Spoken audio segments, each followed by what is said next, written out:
Welcome everybody to Calf Kick MMA. This is the Calf Kick Bros, and we are here to break down UFC Las Vegas 21, Edwards versus Muhammad. And I'm Jamie, and on the other side of the computer is my compadre Creole. What's happening, Creole? Hello. Ready to talk some fights? I am. Let's get into it. Let's get right into it, not waste any time. I missed all the prelims, so I'm going to throw it to you to tell us if how they were and give us the rundown and tell us if there's any rising stars up in the making. What you got? So I was playing video games, and my phone straight up just didn't give me the notifications that the preliminary card was on. So I missed the first two fights, which I'm just gonna read from Wikipedia here. Matthew Salisbury defeated Jason Witt in a KO punch in 16 seconds. Yeah, so I really would have loved to see that fight. So we need to look out for Matthew Salisbury at welterweight. The second fight, which was a women's strawweight, Jinyu Fry, which I'm very disappointed on saying, defeated Gloria DiPaula in unanimous decision 29-28 all across the board. I missed the first round of JJ Aldridge versus Courtney Casey. I came through the second half, and Aldridge round two had a great ground game. Okay. At the end of the second, the third, DC actually had a commentary and said Aldridge had already landed 100 strikes. Wow. And I was like, oh, cool. Then Aldridge was winning. And I was like, cool, Aldridge is winning going into the third, which absolutely she 100% was doing. Courtney Casey came back with a couple combinations.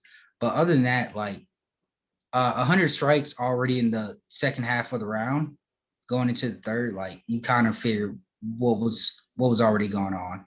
The last 3 seconds of the fight, Aldridge low blowed Courtney Casey. The ref stopped it at 3 seconds left, but that had already been the deciding factor of the fight.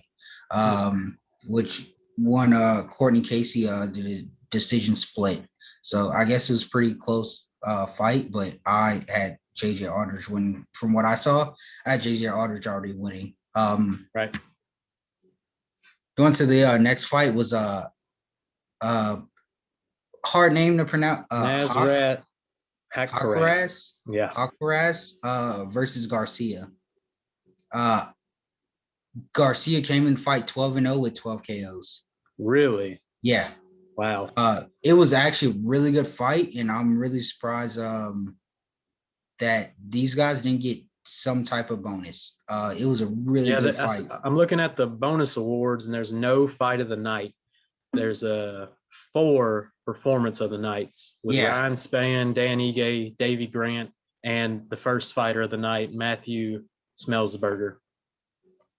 I had Garcia winning round 1, but everybody else just kind of didn't see that. I thought I thought Garcia won round 1. Round 2, no, Garcia was putting in work round 1. Round 2, Haqparast with 2 great takedowns and being super effective getting round 2.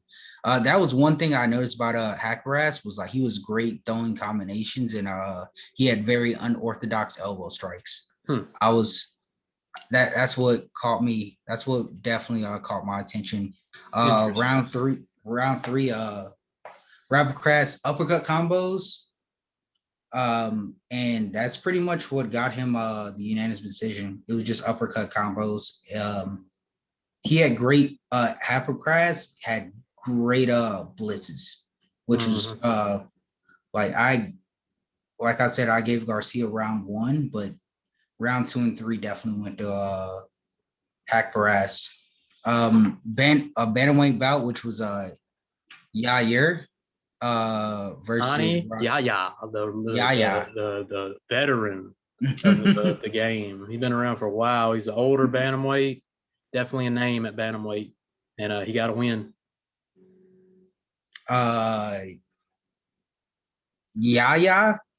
Which cool little history right here. I believe it was Rodriguez that saw his first MMA fight at Fort Hood, Texas, against Yair, where Rodriguez was stationed at. And I thought that was pretty cool because I'm stationed at Fort Hood right now, so I thought that was really awesome. Yep.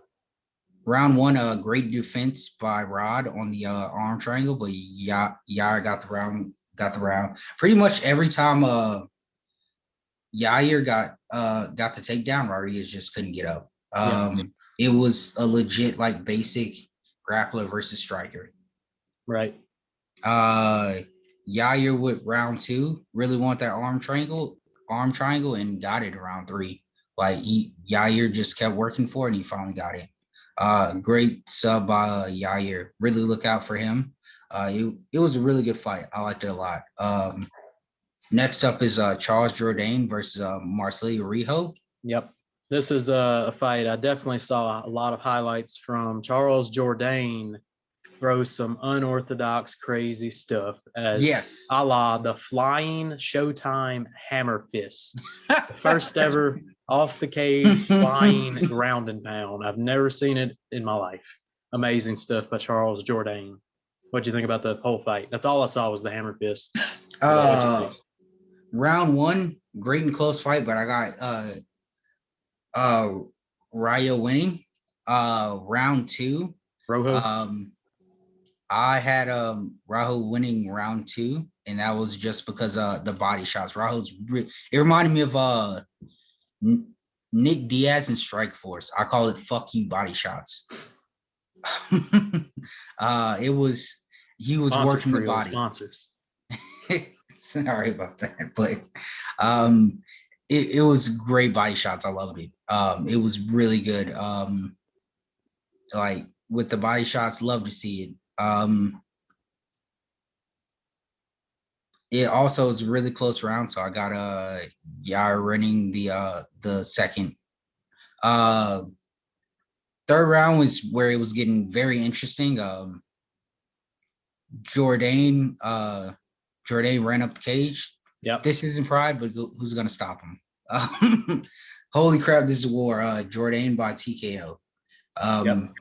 Jourdain. Moving into the last fight of the prelims, Angela Hill versus Ashley Yoder. I saw a little bit of this. Ashley Hill just kind of picking Yoder apart. You got anything about it? It was just veteran versus I mean, I don't know how many fights Yoder's has, but I know Angela Hill has a lot. I think that was her 16, 17 fight. Her record's quite salty though. It's 13-9, but she's always a threat at bantamweight. Yeah. Only kind of loses split decisions here lately. Do you remember the first time you saw Angela Hill? Yeah, I watched her on The Ultimate Fighter. It's the first time I've seen her. The first time I saw her was against she had a very good, and I believe it was Fight of the Night against Jessica Andrade. Oh goodness, that was after she had left the UFC, went to Invicta, became the Invicta champion, defended the belt, and then UFC rehired her, and then she immediately lost to Andrade. They made her fight that monster. And I became a fan favorite of both of them. I love Angela Hill and I love Jessica Andrade. Angela Andrade reminds me of a old Vanderlei Silva. But Angela Hill just wouldn't go down, and it was a really good fight. And I've always been a fan. Every time Angela Hill fights, I cheer for her. Yeah, but Angela Hill, she's been a threat even back when she was on The Ultimate Fighter. I don't think she had much of a ground game back then, but she's always you've seen the potential in her. Mm-hmm. It's I like Angela Hill a lot. Always root for her.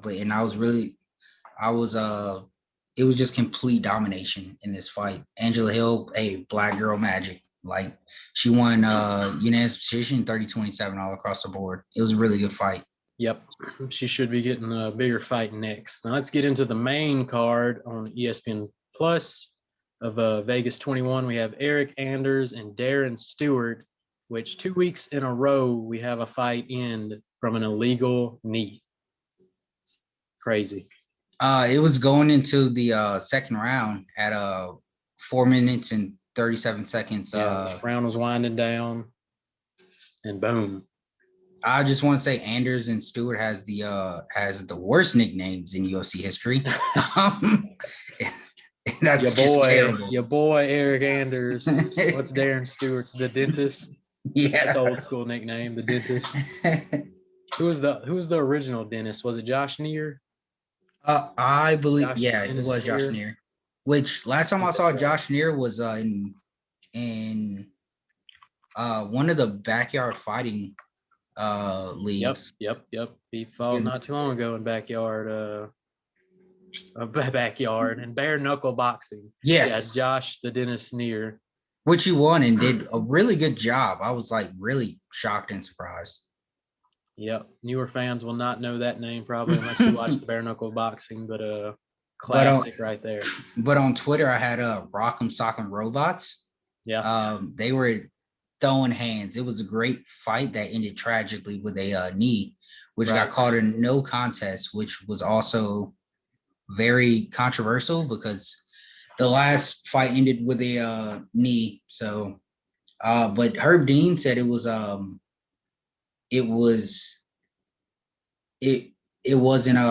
what do you call it? It wasn't like on purpose. Yeah, it wasn't intentional. The unintentional illegal knee. Yeah. Which I don't know. You can debate that all day pretty much. So next up we have Matthias Nicolou versus Emmanuel Kate. I know you were pumped up for this one, weren't you? I was super pumped up. Round one, we had 2 takedowns and leg kicks to secure the round for Nikolai. Emmanuel Cape just can't find his groove. He was great in rising. Yep. And I just don't understand. He can't find his groove, but he finally found it in round 2. Round 2, Kate started picking it up, and I had Kate winning round 2. Going to round 3. Round 3, I keep winning, but also I wasn't mad that it got put out to Nikolai.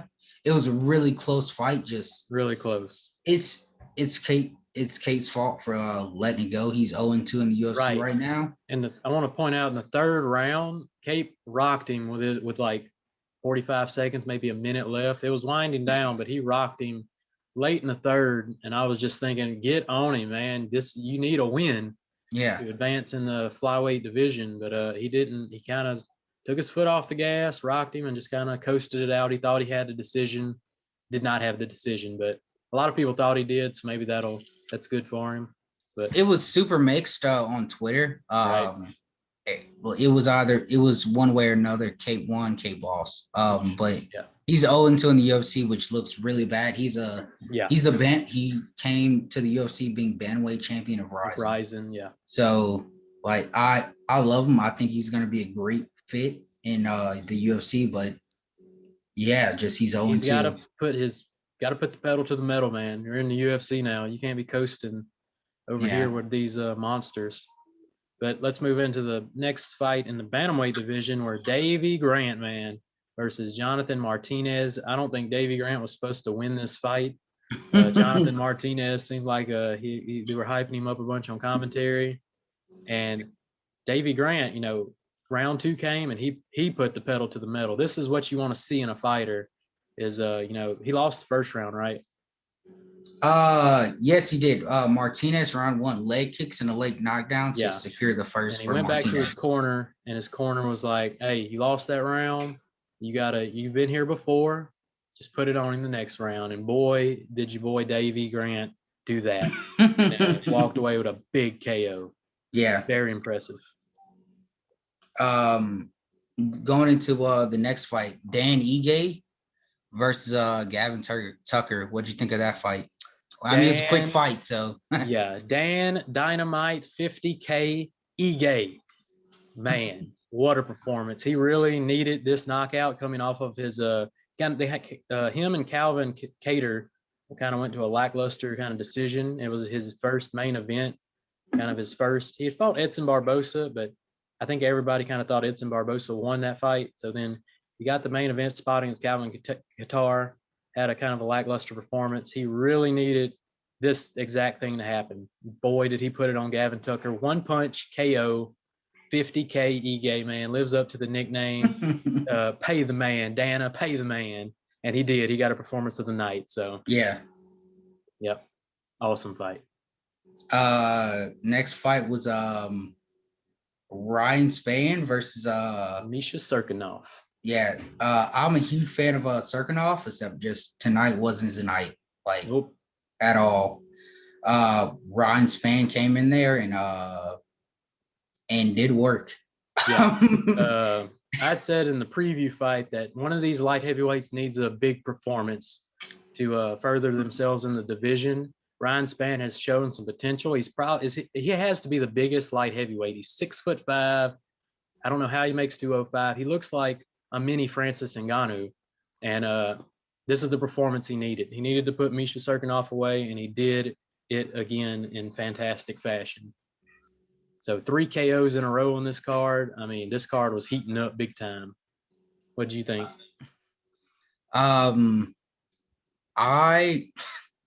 I'd ordered pizza, so I missed the Dan Ige fight and the Ryan Spann fight. I came back and that's how fast these KOs were coming in this fight card. Was you went to get pizza and I walked downstairs, missed 2 big knockouts. I walked downstairs to go get the pizza, and somehow 2 fights had ended, and I was like, "What the hell?"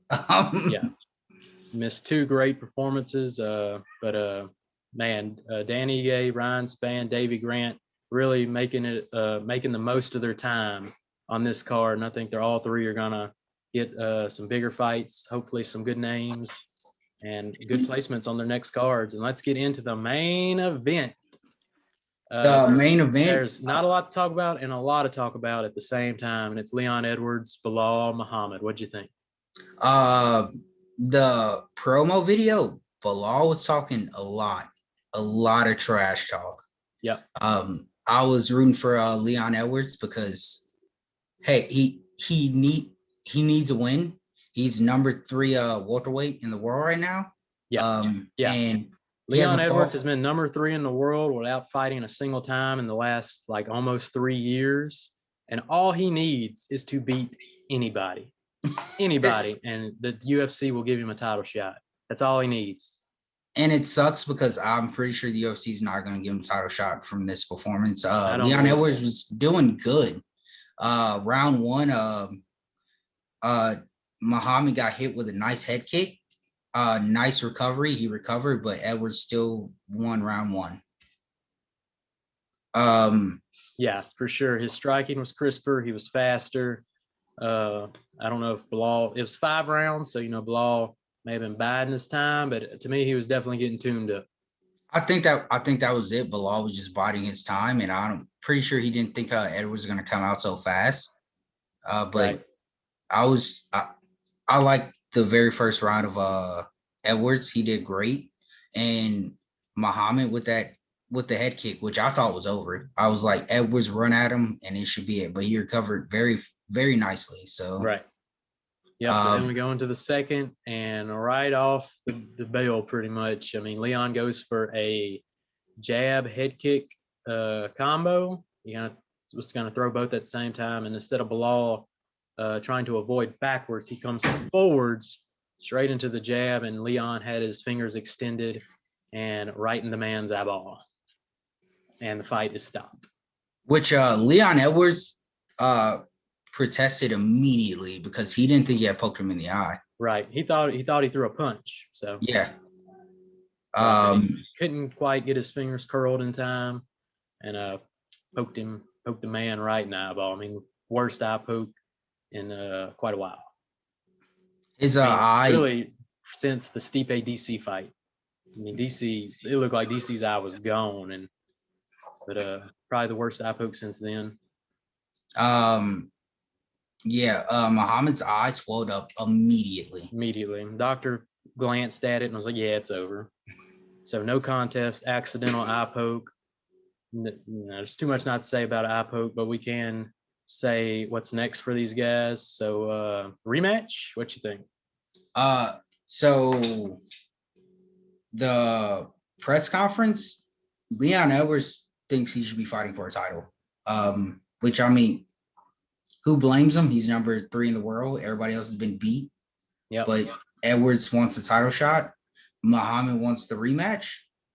But Edwards is like, cool, I was already winning, which he was, but at the same time, like, yeah, he was leading up to a great performance. He was looking good, but it's hard to market a fight. Deadliest eye poke in the game coming into a title shot. It's no, they're not going to give him a title shot. Probably, I don't know. Covington being open now since Masvidal, it looks like Masvidal is going to fight Usman.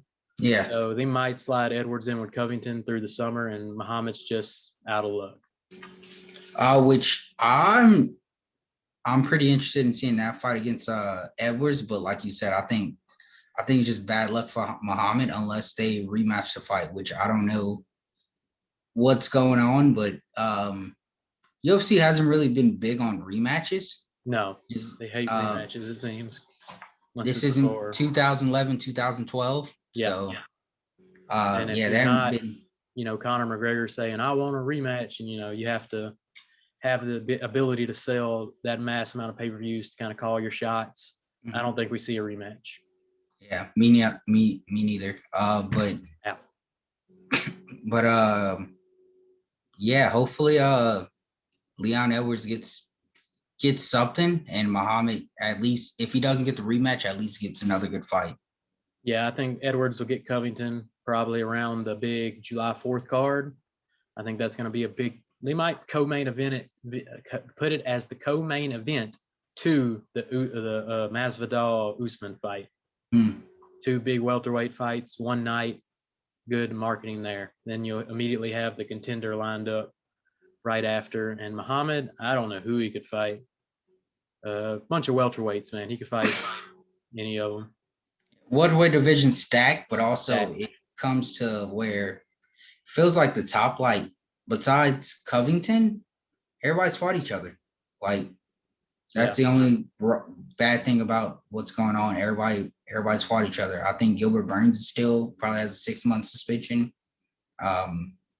Just everybody's he's probably not going to get someone in that top 5 either. He got really lucky with this fight because Edwards had lost his original opponent, Hamzat. Hamzat versus Muhammad, I'd watch that.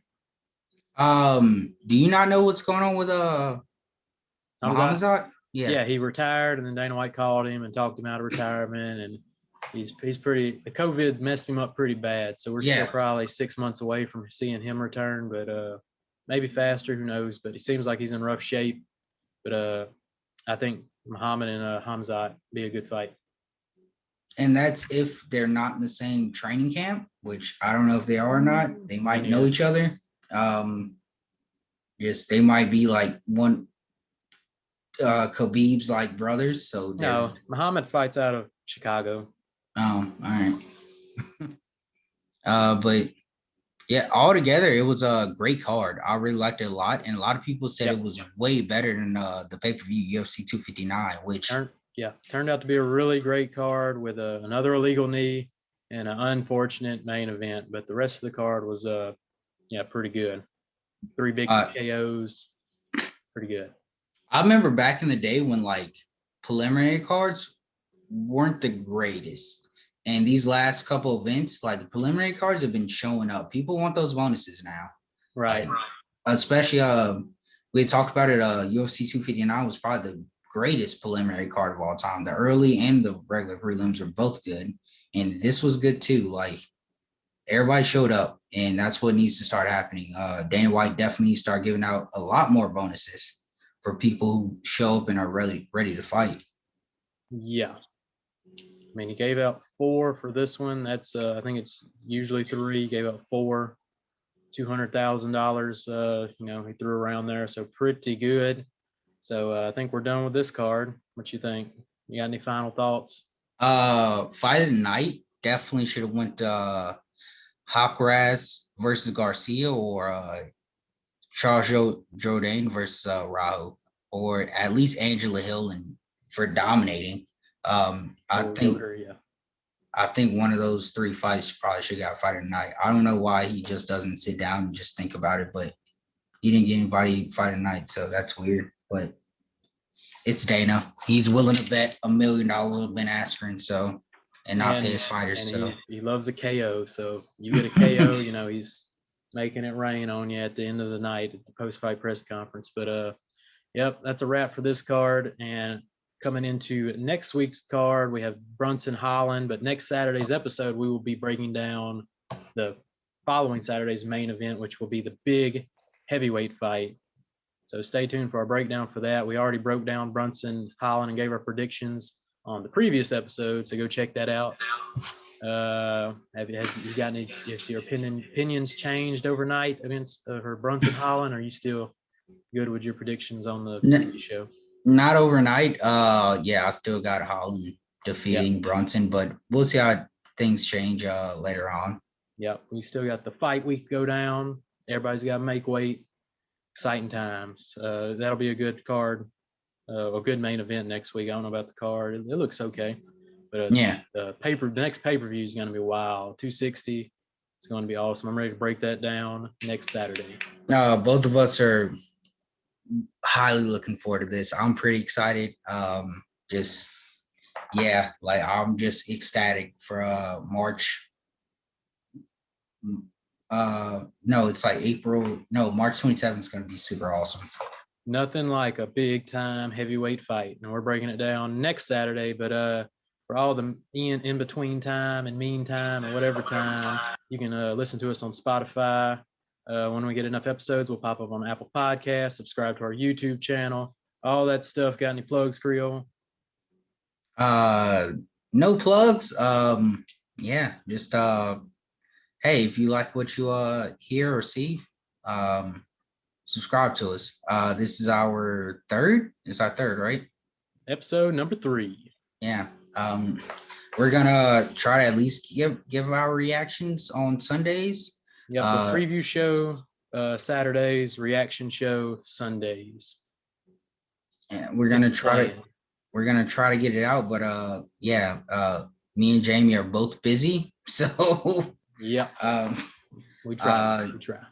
And next week, hopefully, we'll have a special guest. A newer head in the MMA game. Yeah, Tyra the Queen. Oh boy. Yeah, she's really excited to get on, so it's gonna be interesting, and we can see she's gonna talk about her history and how she got into MMA, so that should be fun. It'll be new head versus old heads in the game. Yeah, it'll be interesting. But you can also follow us on the Twitter at a Calf Kick MMA Pod. The Creole live tweets the fights, and that's about it. All right, guys. Like, subscribe, all the good stuff. We'll catch you on the next one. Bye. Later.